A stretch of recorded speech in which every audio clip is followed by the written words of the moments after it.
Včasih se zgodi, da nekdo v žaru diskusije reče, se to je pa vendar samo po sebi umevno, tako kot je 1 + 1 = 2. Na nek način to odslikuje poenostavljeno predstavo o matematiki, kjer da naj bi bilo vse enoznačno in natančno določeno.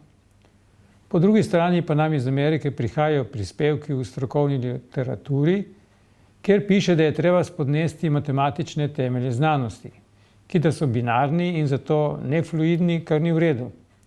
Simbolno je to predstavljeno v trditvi, da 2 in 2 ni nujno 4, je lahko tudi 5 ali pa 3 ali pa kar si kdo zaželi. Tako prva kot druga pozicija sta napačni, v matematiki ni vse enoznačno določeno, je pa seveda res, da v prostoru neenoznačnosti, nedoločljivosti ni mesta za nesmisle tipa 2 + 2 je enako 5. Zato bomo to kar prečrtali. Ko matematik pri reševanju nekega problema razvije primerno matematično teorijo, to je tak skupek pravil, s katerimi se bo lotil reševanja tega problema, se običajno pokaže, da je nabor teh pravil tako širok, da omogoča tudi neka nova vprašanja, na katere pa odgovorov ta teorija ne bo dopuščala. Zelo tipičen primer je tako imenovana hipoteza kontinuuma. Vemo, da je vseh ulomkov manj, kot je vseh števil na številski premici. Naprimer, tukaj vidimo -7/6, to je ulomek. Koren iz 3 in pi pa nista ulomka. No, v resnici bi moral govoriti o moči množice števil, ne pa samo o več ali manj. Tako da nalašč uporabljam bolj poenostavljen jezik.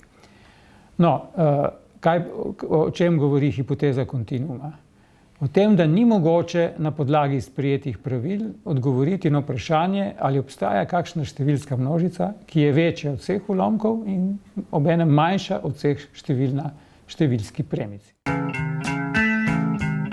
V matematiki se torej neenoznačnost oziroma nedoločljivost dogaja v nekoliko višjih sferah, kot pa je računanje v prvi osnovnošolski triadi.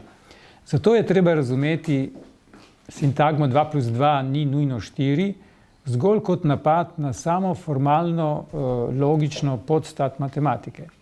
Nekaterim očitno ni všeč, da v matematiki neka premica ali seče os x ali pa je ne seče, ne more pa početi oboje hkrati.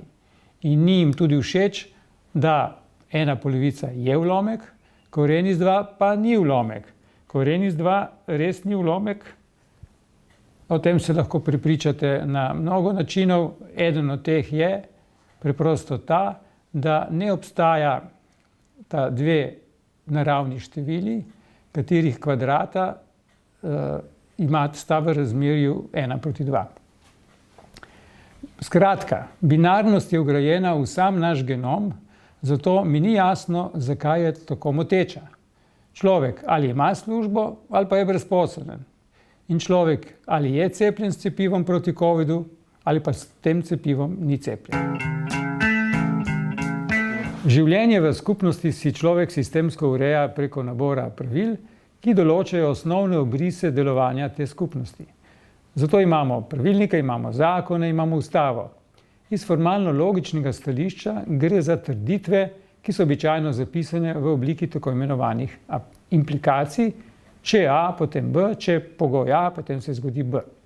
No, tako imenovana tabela pravilnosti za implikacijo iz A sledi B. Tukaj nas zanimata predvsem prvi dve vrstici.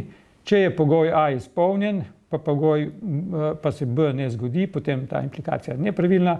Če pa se pogoj zgodi in tudi posledica zgodi, potem je celotna implikacija pravilna. Naprimer, če bi A pomenil pogoj, če bo jutri lepo vreme, B pa bom šel na sprehod ob obali, bi bila ta implikacija pravilna, če bi bilo vreme res tako lepo in da bi jaz tudi res potem šel na ta sprehod.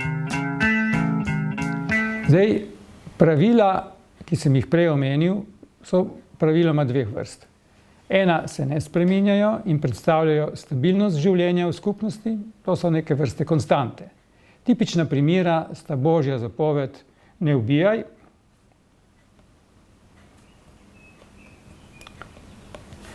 Ali pa recimo 58. člen ustave, ki pravi, da so državne univerze avtonomne. No, zapisati ne ubijaj v obliki implikacije bi lahko bilo, če sreča živo bitje, ga ne ubij.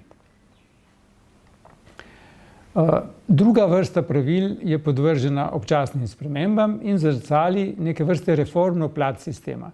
Na primer, dolgo časa se je v šolo vstopalo s 7 leti, enkrat od začetka tega tisočletja pa se vstopa leto poprej. Včasih so pravila iz reformne plati po spremembah obrnejo na glavo. To se lahko zgodi zaradi revolucionarnih okoliščin, ki itak posekajo vse po vrsti. Včasih pa je to, da se obrnejo na glavo, namreč je to samo odraz zmedenosti tistih, ki sistem upravljajo.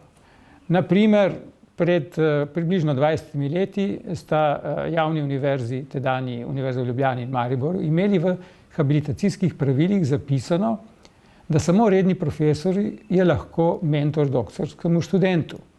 Z implikacijo povedano, če hočeš biti mentor doktorskemu študentu, moraš prej biti redni profesor. Zdaj je to na obeh univerzah, skupaj z Univerzo na Primorskem, na glavo obrnjeno. Namreč, zdaj velja pa tako, če hočeš biti redni profesor, moraš najprej imeti doktorskega študenta. Je pa še ena bolj aktualna in tudi bolj bizarna. Za cepivo AstraZeneca je bilo najprej rečeno, da se z njim cepijo tisti, ki so mlajši od 65 let. Zanje se priporoča. Potem pa so stvar obrnili na glavo in cepljenje zdaj priporočajo samo za tiste, ki so starejši od 55 oziroma ponekod 60 let. No, kaj naj rečem za konec? Zdrava človeška skupnost ima po obsegu in vsebini pravo razmerje med konstantami in spremenljivkami in spoštuje temeljne formalno-logične postulate, na katerih sloni naša civilizacija in tudi zdrava razumskost vsakogar med nami. Predvsem pa svoje konstante skrbno čuva. Čuva to, da je 5 praštevilo, 6 pa ni praštevilo, in čuva tudi to, da sonce vselej vzhaja in zahaja na istih točkah horizonta. Ob silnem tehnološkem napredku se zmanjšuje naš kognitivni domet in s tem usiha ena od konstant naše človeškosti. S socialnim distanciranjem, ki smo mu priča v zadnjem času, pa se samodejno odrekamo še svoji drugi ključni konstanti, potrebi po biti z drugim. Ampak vedeti moramo, da rabimo zanesljive konstante z vso njihovo inertnostjo vred, če želimo preseči rob znanega in poseči v svet skrivnostnega. Ker ko ostaneš brez svojih sanj, kdo bo takrat sanjal zate? In ko brez svojih kril ne moreš poleteti, kdo bo priletel pote?